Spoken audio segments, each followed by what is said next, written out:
Assalamualaikum warahmatullahi wabarakatuh, sahabat pembelajar. Jumpa lagi dalam Bincang PPS dan Kumham episode Corporate University. Kali ini narasumber kita adalah Widya Suara langsung dari PPSDM itu sendiri, Bapak Arisman. Selamat pagi, Pak. Assalamualaikum. Pagi, Pak. Waalaikumsalam. Sehat, Pak? Alhamdulillah sehat.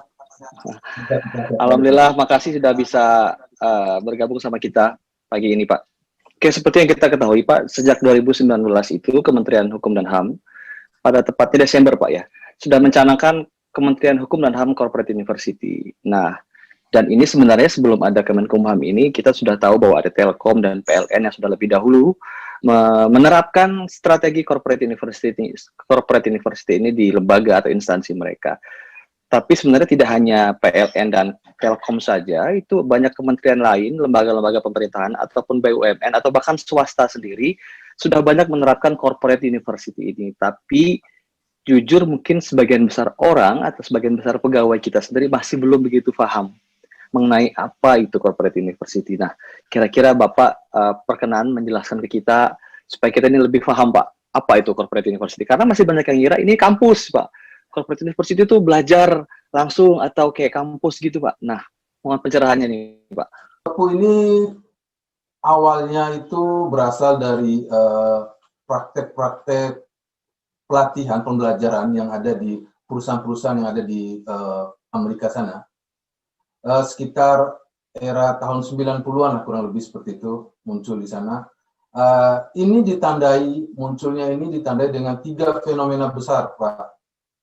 Yang pertama yang kita kenal munculnya arus globalisasi, terus seiring dengan munculnya membanjirnya para pekerja yang memiliki pengetahuan dan intelektualitas yang tinggi, dan kedua fenomena inilah yang melahirkan yang namanya learning organization atau organisasi pembelajar yang menjadi cikal bakalnya corporate university ini.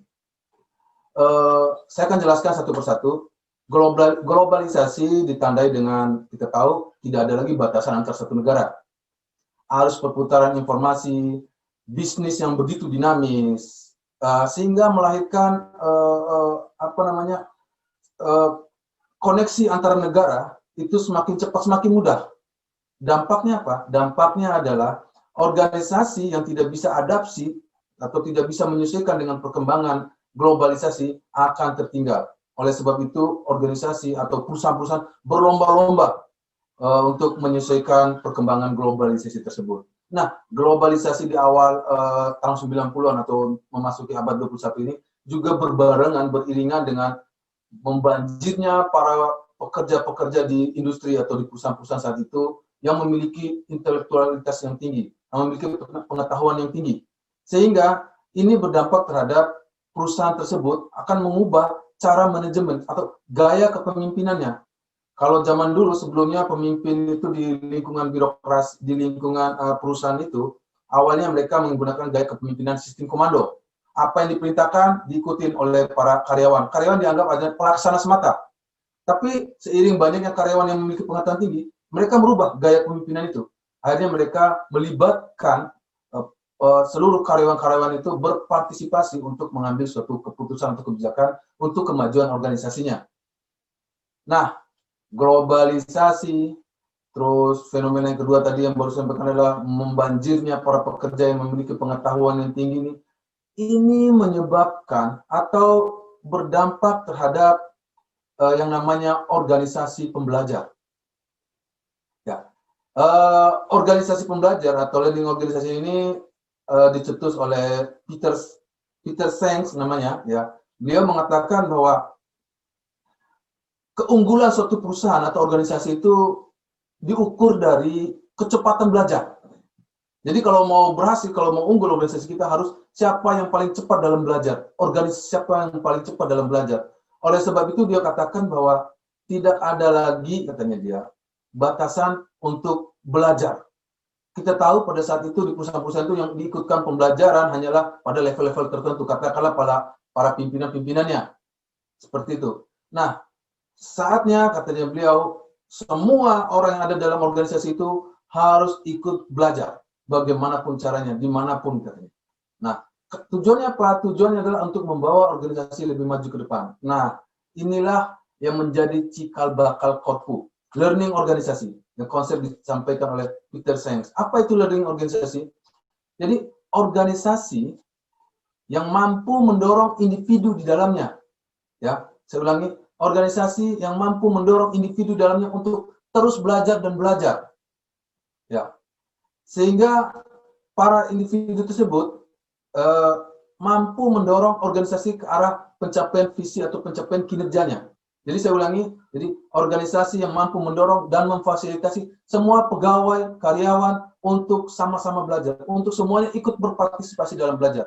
Nah, cikal bakal inilah yang diterjemahkan di BPSDM ini, ya, menjadi salah satu implementasi adalah rumah belajar.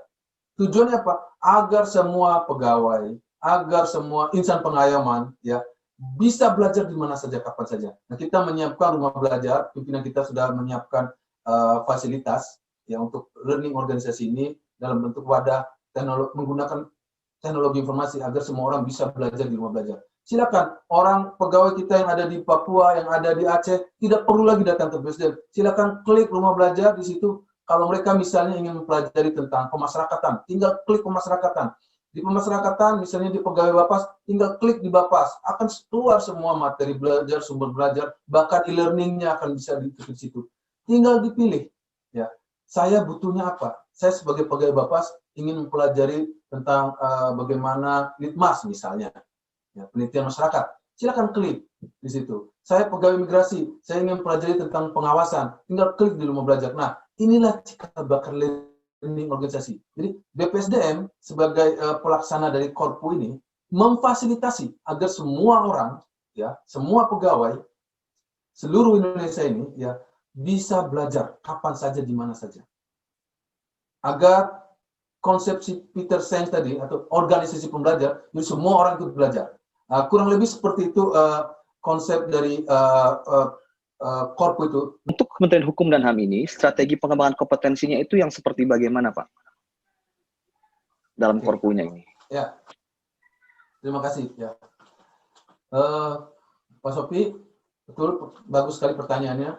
Ya, karena kata kuncinya link and match, bagaimana strateginya? Nah, itu menjadi pertanyaan Pak Sofi. Ya, tentunya banyak strategi yang diterapkan, tapi saya akan menjelaskan strategi utama yang pada umumnya diterapkan oleh korpu-korpu yang lainnya, baik di BUMN maupun di instansi pemerintah. Ciri khas pertama yang biasanya adalah ciri pembelajaran 10, 20, dan 70. Maksudnya 10%, 20%, dan 70%. Ini konsep ini diutarakan oleh Charles Jennings dulunya. Ini yang diterapkan di korpu, hampir semua korpu ini. Dan juga ada 3 peneliti yang meneliti tentang kunci sukses para manajer saat itu, yaitu Lombardo dan kawan-kawan. Ya, sama mengarahkan, menjelaskan tentang konsep pembelajaran 10, 20, dan 70 ini yang lebih efektif. Jadi 10% itu adalah pembelajaran formal. Jadi yang kita lakukan selama ini di pelatihan di BPSDM, ya, kalau di konsep korpu itu hanya 10%. Ya, terus 20%-nya apa? 20%-nya adalah social learning. Apa itu social learning? Yaitu pembelajaran dengan orang lain, prinsipnya seperti itu. Jadi kalau yang 10% dari Widya Suara ke pegawainya, kalau yang 20% sesama pegawai saling belajar. Pegawai bisa belajar dengan temannya, pegawai bisa belajar dengan pimpinannya, pegawai bisa belajar dengan para ahli di luar misalnya. Nah, itulah namanya social learning. 20% porsinya untuk ini, dan lumayan cukup besar. Nah, porsi yang paling besar adalah yang 70% itu adalah pembelajaran di tempat tugas atau pembelajaran by pengalaman, experiential learning, ya, pembelajaran yang terintegrasi langsung dengan pekerjaannya. Porsi ini memiliki porsi yang paling tinggi karena inilah esensi dari korpu, ya, agar link antara yang dipelajari dengan apa yang dilakukan di tempat tugasnya nanti. Oleh sebab itu banyak model-model pembelajarannya. Contoh-contoh pembelajarannya bisa saja pegawai ditugaskan di tempat tugas yang baru, ya, atau kita sering, ya, diberikan tugas-tugas menantang agar dia bisa memiliki pengalaman di tempat tugas yang baru, atau magang atau praktek kerja, ya. Misalnya saya sebagai pegawai di bidang keuangan, saya ingin mendalami tentang keuangan, saya bisa belajar, ditempatkan kurang lebih sekian waktu dalam waktu tertentu untuk belajar keuangan di Kementerian Keuangan misalnya. Nah, kan belajar langsung di sana. Itu salah satu model contoh experiential learning tadi. Terus on the job training, ya, belajar di tempat tugas. Tadi sudah saya jelaskan juga pertukaran PNS, bisa saja PNS bekerja di swasta, di BUMN dan lain sebagainya. Terima kasih informasinya. Semoga nanti informasi kita sebarkan ke kawan-kawan ini dapat mencapai atau dapat ditonton oleh rekan-rekan yang di UPT di daerah-daerah, supaya dengan adanya virtual meeting, interview ini, kita bisa menambah ilmu kawan-kawan di satu kementerian atau mungkin kementerian lain bisa juga nonton ini. Siapa Pak? Ya, terima kasih Pak Sofi. Saya sudah ada pesan untuk sahabat pembelajar Pak, izin? Ya. Ada pesan untuk saya ingin menyampaikan satu pesan bahwa para insan pengayoman atau pegawai Kementerian Hukum dimanapun Bapak dan Ibu berada, bahwa Korpu ini esensinya adalah kemauan kita sebagai aparatur sipil negara untuk belajar dan belajar terus. BPSDM akan memfasilitasi Bapak dan Ibu untuk belajar. Belajar tidak harus di BPSDM, belajar di mana saja, kapan saja. Itu yang bisa saya sampaikan, Pak Sofi. Terima kasih, Pak Sofi. Ya, terima kasih, Pak. Tuh, sahabat pembelajar, dengarkan tuh semangat dari Pak narasumber kita hari ini. Jangan belajar hanya nunggu diperintah. Belajar itu kapan aja, sambil kerja, di mana, di luar dengan kawan-kawan, saat bekerja, belajar dengan pelatihan, semuanya bisa. Ya, izin Bapak, pamit. Terima kasih. Lain kali kita sambung kembali. Ya. Salam belajar Bapak.